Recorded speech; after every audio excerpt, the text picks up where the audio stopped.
Aloha and welcome back. Your relationships reimagined, your relationship with yourself, throwing it under the microscope, seeing what you can shift to break out of your comfort zone, break into a new way of being by stretching. Today, we're looking at your relationship with tech and connect. And the reason I put these together is because I do believe that is the driving, I want to say force, and that's not the right word, the instinct. That's the word I'm looking for. The instinct that propels us to go online is our true essential need to connect. As Brene Brown describes it, we cling for that sense of worthiness and belonging. So how are we finding that in our internet use, in our social media use, in our connections? Let's look at it through the lens of the 4 distinctions of an extraordinary life. The first being trust. So I invite you to look at your relationship with social media. And if you're not on there, hats off to you. I was with you up until about a year and a half ago. It's very windy out. I hope you can still hear me. I had contempt prior to investigation about Facebook, about anything that I just didn't trust. And so the first step of an extraordinary life of trust, I didn't have much. And then I started to learn that the World Wide Web is really our collective, unconscious, wired together. What do I mean by that? It's our nervous system. It's the nervous system of our, I want to say, the universe, our galaxy, our world, anyway, here on planet Earth. So I needed to tune in order to do my work more functionally, in order to get that sense of connection with other people. What I noticed is I needed to really focus on trusting my experience. How do I feel going into social media, before turning it on, during, and after? So that's what I ask you. Write down these questions. How do I feel before going on social media, during, and after? Many clients report back to me that they lost track of time, that the next thing they knew, they were in the rabbit hole of this link and this website and looking up this person, and the way they felt was insecure, judgmental, less than, superior. And when they came off, it was like, whoa, where did that time just go? Oh man, I shouldn't have done that. I should have been hanging out with my kid. If that sounds like you get to explore that and do it a little differently, experiment with your life. If that's not you, think about those people in your life where that is the case, and how can you model for them a different way of being? There are a lot of restaurants now that have tech-free areas. There are resorts that are tech-free. Our dinner table is a tech-free zone, actually brekkie, lunch and dinner, tech-free zone. We have a charging station where we put our devices at night. I am on a new stretch myself, and that is I will be off social media by 7:30 p.m. each night.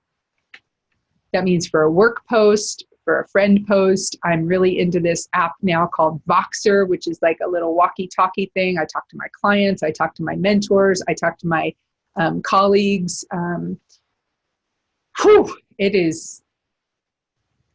Here's the thing. I've called it my Voxer boyfriend, and I don't like that. I'm happily married. I don't need a social media boyfriend. So do hope you can hear me okay.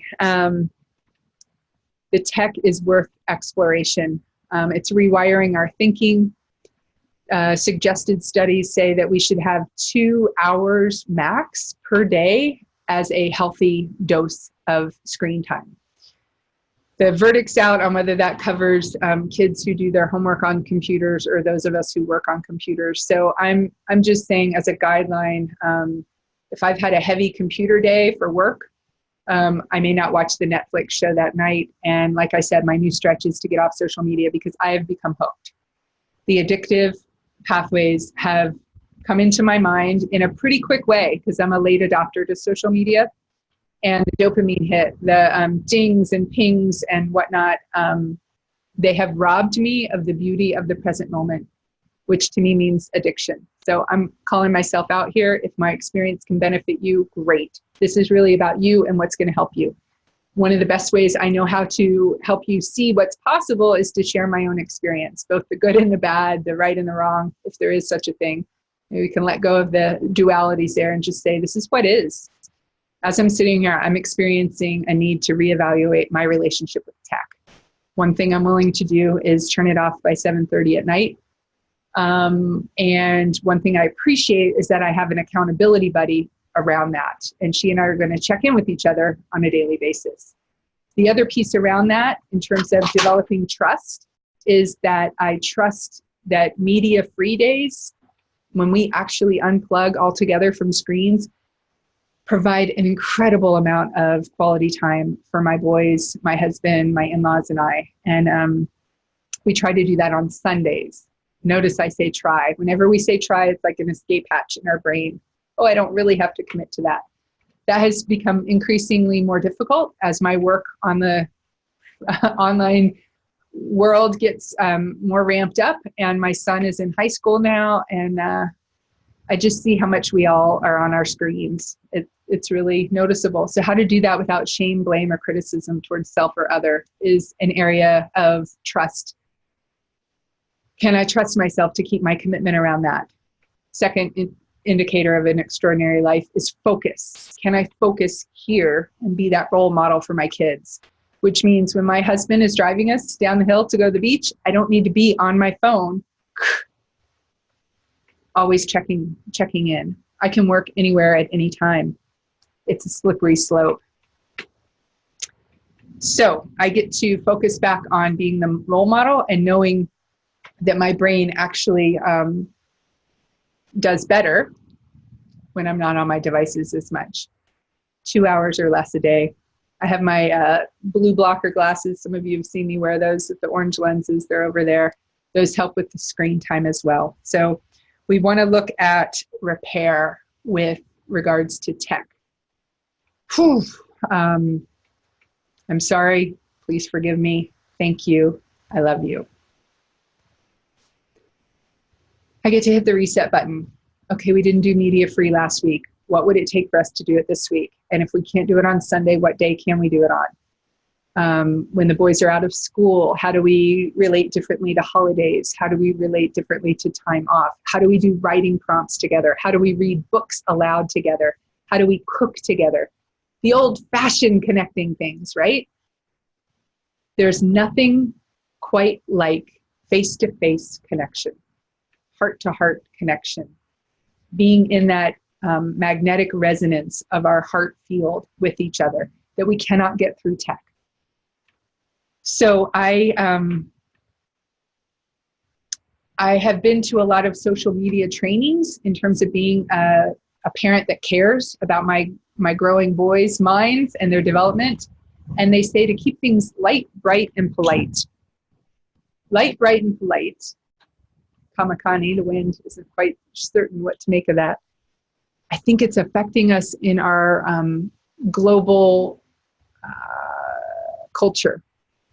We cannot stay light, bright, and polite all the time because there are real, raw, vulnerable emotions that happen.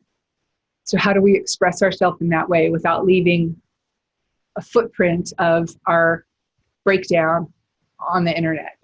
We do that through face-to-face with each other. We take the time to have intentional dialogue, to connect with the soft gaze, to connect with the heart, to hug until relaxed, to spend quality time together.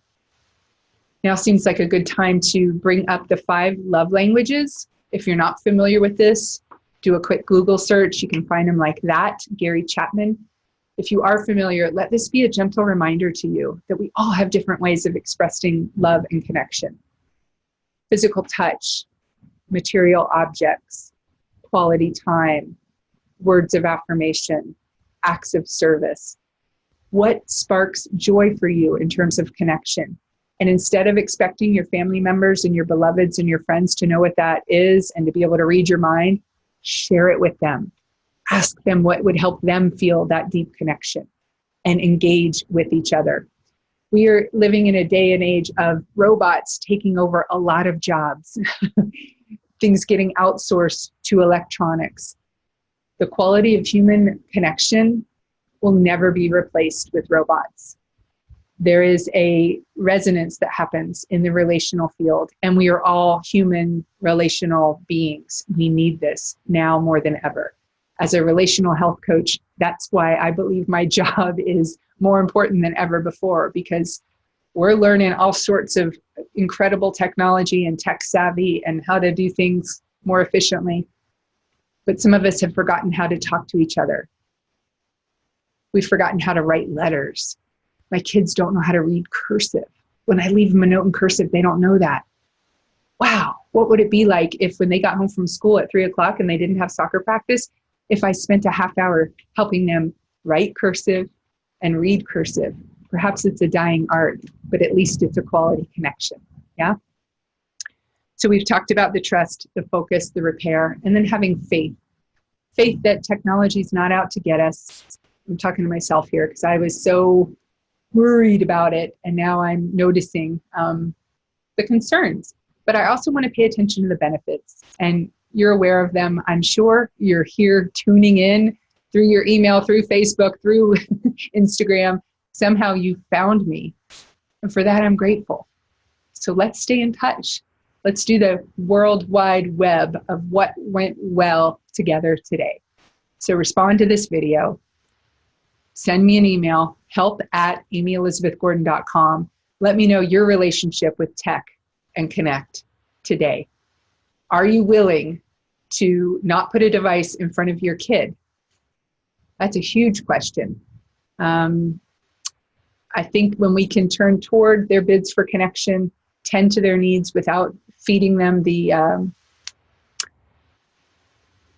iPad teat, I think we're gonna set ourselves up for success. My level of concern around parents outsourcing their parenting role to iPads, movies, games is very high.